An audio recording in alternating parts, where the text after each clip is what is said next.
Hi guys, இந்த வீடியோவில் என்ன பார்க்க போகிறோன்னா இன்றைக்கி எலெக்ஷன் டே. எலெக்ஷன் சம்மந்தமாக பாலிட்டியில் இருக்க ஒரு டாப்பிக்கை தான் பார்க்க போகிறோம். மின்னணு வாக்குப்பதிவு இயந்திரம், அதாவது எலக்ட்ரானிக் ஓட்டிங் மிஷின், இதை இவிஎம்னு சொல்லுவாங்க. இதோட டீட்டெயில்ஸை தான் இந்த வீடியோவில் பார்க்க போகிறோம். முதல் இந்திய வாக்குப்பதிவு இயந்திரத்தை வடிவமைத்தவர் யாருன்னு பார்த்தீங்கன்னா எம்பி அனிஃபா. எந்த ஆண்டுனா 1980. முதல் பயன்பாடு 1982 கேரளாவில் வடக்கு பரவூர் சட்டசபை இடைத்தேர்தலில் தான் இதை யூஸ் பண்ணியிருப்பாங்க. பட் டியூ டு சம் ரீசன்னால இந்த தேர்தலை ரத்து செஞ்சுருப்பாங்க.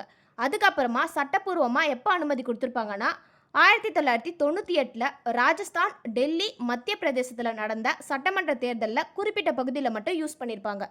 அதுக்கடுத்தது ஒரு மாநிலம் முழுவதும் எப்போ யூஸ் பண்ணியிருப்பாங்கன்னா 1999 கோவாவோட சட்டமன்ற தேர்தலில் தான் ஒரு மாநிலம் முழுவதுமே இந்த இவிஎம் மிஷினை யூஸ் பண்ணியிருப்பாங்க. அடுத்து நாடாளுமன்ற தேர்தல், அதாவது இந்தியா முழுவதுமே இந்த இவிஎம் மிஷினை எப்போ யூஸ் பண்ணியிருப்பாங்கன்னு பார்த்தீங்கன்னா 2004 நடைபெற்ற நாடாளுமன்ற தேர்தலில் தான் இந்தியா முழுவதுமே இவிஎம் மிஷினை யூஸ் பண்ணாங்க.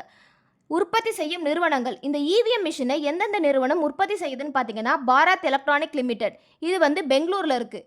Electronic Corporation of India Limited, இது ஹைதராபாத்தில் இருக்குது.